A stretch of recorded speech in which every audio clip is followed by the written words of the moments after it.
الحمد لله رب العالمين والصلاة والسلام على رسوله الكريم أما بعد رب اشرح لي صدري ويسر لي أمري واحلل عقدة من لساني يفقه قولي يا أيها الذين آمنوا اتقوا الله حق تقاته ولا تموتن إلا وأنتم مسلمون. قال رسول الله صلى الله عليه وسلم لا عدوى قال فمن أدعى الأول. Alhamdulillah, it is a blessing of Allah subhanahu wa ta'ala that He has given us an opportunity to worship Him, an opportunity to earn His pleasure, an opportunity to ask Him for forgiveness, an opportunity to ask Him for our hearts and desires while we still have breath in this body. Now, Islam is a very unique religion. It covers everything that you would need in this life, and in transition from this life, which is the grave, and then the remaining of eternity, which is your akhirah. So it is a full encompassing religion that caters to all of your needs that you would potentially have.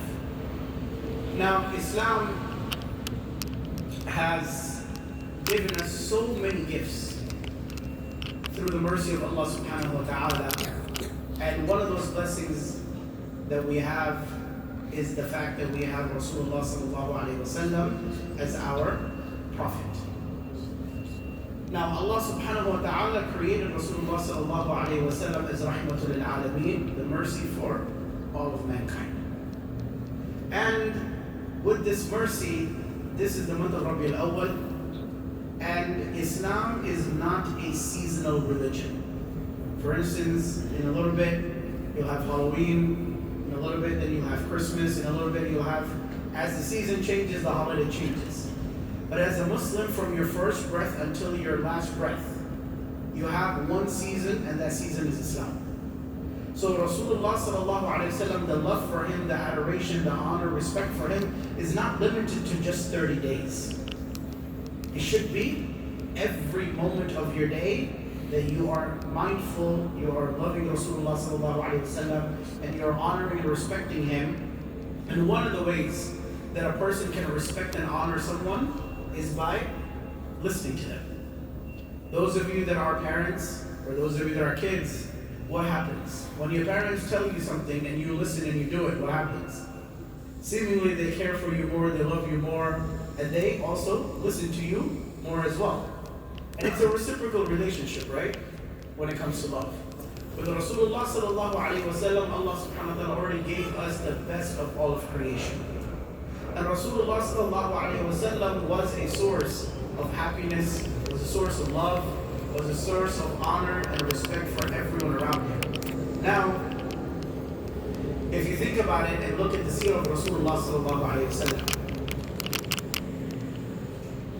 there was a time that everyone would come to him for justice.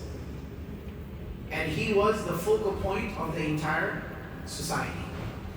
So now, Rasulullah sallallahu alayhi wa sallam being merciful, there was an incident where an animal came to Rasulullah sallallahu alayhi wa sallam and started crying, started complaining.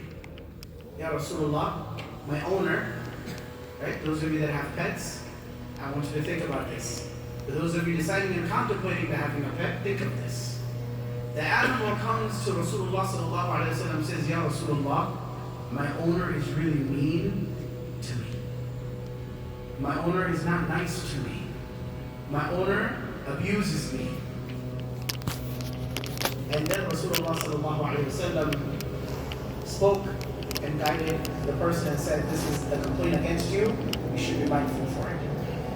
So now, imagine, hurting anyone in any way, shape, or form is not acceptable and not allowed in Islam.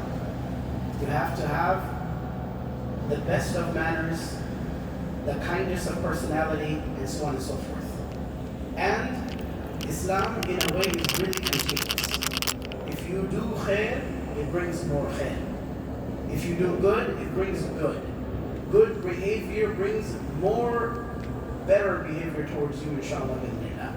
Now, at home, sometimes what we're looking for is peace, harmony, and lack of chaos, right?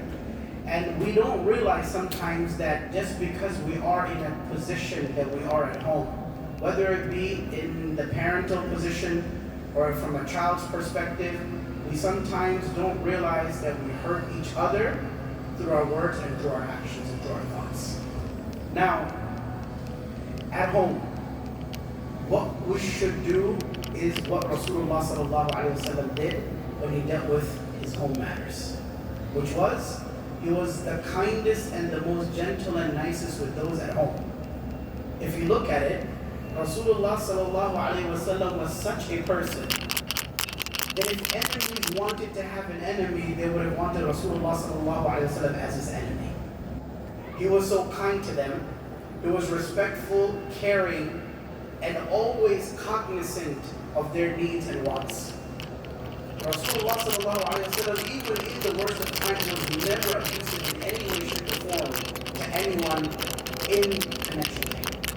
Now, I want you to imagine, if you are at home, and you're a parent, and your child comes in, and you are sitting in one of the most important meetings of your time, and it's very important that you participate in this meeting without any distractions, and your child walks in, how would you react? We get distracted, we get frustrated, we get anxious, we get upset. Now I want you to imagine Rasulullah sallallahu alaihi wasallam is sitting with the likes of Abu Bakr as-Siddiq radiallahu anhu, and walks in who? His daughter Fatima radiallahu anha. You know what Rasulullah sallallahu alaihi wasallam did? He got up, walked across, grabbed her hands, kissed her hands, walked her back towards his place, and made her sit on his seat. Now you would think, why would he make her sit on his seat? And that's because Rasulullah sallallahu alaihi wasallam was the focal point of that meeting, right? So he gave her that honor and respect. And if you look at throughout the life of Rasulullah sallallahu alaihi wasallam, the way he dealt with Khadija radiallahu anha was with so much love, mutual respect and honor, care and concern. To the fact that Aisha radiallahu anha as well was spellbound, deeply in love with Rasulullah sallallahu alaihi wasallam because of the way how he treated her. Sadly, nowadays what happens is our smiles and our great faces and our good personality and the best of us is reserved for those who are outside of the house. But when we come into the house, all of a sudden we change, our demeanor changes, our smiles turn into frustration and frowns and so on and so forth. You have to understand that the household and those under your care are an amanah. This is a trust from Allah subhanahu wa ta'ala. It is our job, if you look at it, that we not only have to provide for them, protect them in this dunya, but also from the fire of Jahannam in Yawm al-Akhirah. So may Allah subhanahu wa ta'ala allow us to have a loving, peaceful, calm home, allow us to spread love and khair, and make sure that from our minds, our hearts, our tongues, and our physical presence, we don't harm anyone mentally, emotionally, physically, or spiritually. أستغفر الله العظيم لي ولكم ولسائر المسلمين استغفروه إنه هو الغفور الرحيم.